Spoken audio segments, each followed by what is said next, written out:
В культурно-досуговом центре в Акмесджите прошел музыкально-литературный вечер «Слово о поэте», посвященный 65-летию писателя, поэта, переводчика и публициста Юнуса Кандыма.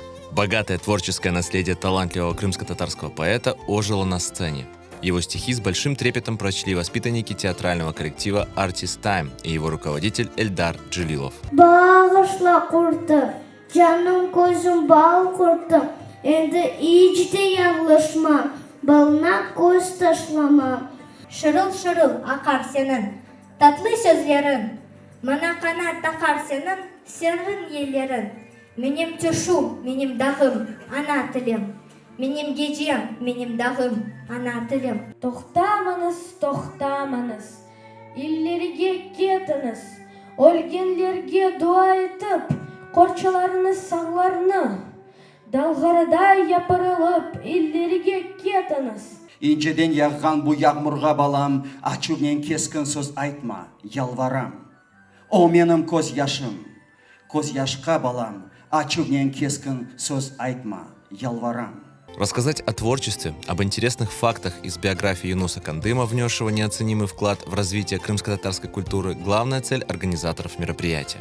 Юнус Кандым является ярким представителем нашей крымско-татарской литературы, и мы всем коллективом решили показать его творчество подрастающему поколению, и показали, как наши дети умеют читать его стихи, и как наши артисты исполняют прекрасные песни, написанные на его стихи.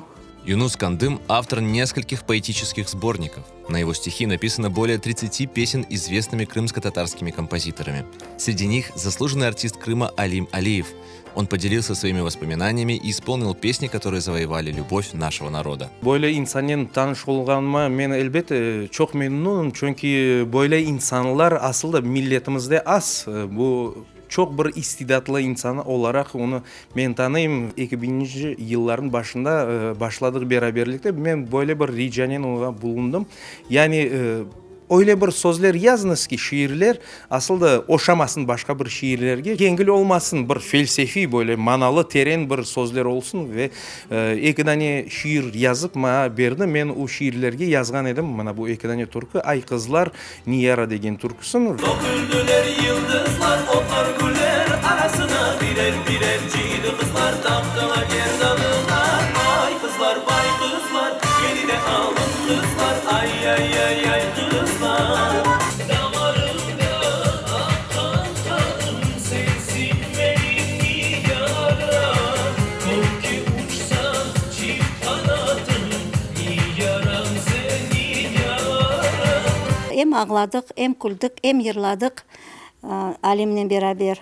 Çünkü o yırlar hepsi benim gözüm önünde peyda olgan yırlar. Ben onun hakkında bileyim, onların sözlerini bileyim. Ondan koşulup ben de yırladım. Kur'an'tanımız için, benim için şahsen bu pek emniyetli bir şey. Çünkü babamın hatırası hala da mında, o bizim aramızda desem yanlışmam. Çünkü onun şiirleri okula, yırları adamlar yırlaylar, yanı kitapları çıxa ve gerçekten de fiziki şeklinde mında olmasa da o bizim aramızda. Бесценное творческое наследие Юнуса Кандыма сегодня – гордость не только его семьи, которая бережно хранит его труды и рукописи, но и всего крымско-татарского народа. Он оставил след как исследователь, литературовед, публицист и переводчик, но самый большой вклад внес в крымско-татарскую поэзию. Сильный духом, богатый талантом поэт стал классиком еще при жизни. Были бар рифмоплетство, были сөз бар, и балабан терен поэзия. Шириет. Мына Юнус Кандым экинчи мына бу сырага киле пек улуу балабан акаттан да пек терең дуйгуларын, фикирлерин миллет үчүн биздин рухий тараптан насыл биз алдамыз ушилерин көстере билди шайырымыз. Bizim milletin yaxşı taraftan, taraftan göstergen şairimiz var deyip, uğa pek men gururlanam. Мероприятие оставило под впечатлением всех гостей. Кубанамыз бөле баларымыздан да Юнус Кандымга ошаган улуу адамлар, өсерлер кысмет болса. Bütün yazgan şiirleri, kitapları daima çok yaşasın bizim yüreklerimizde. Балачкаларымыз оқып, білсінлер оны шеерлеріне. Мен белейім, оның yazған шеерлері пек терең yürekten, терең сөздерден yazылған.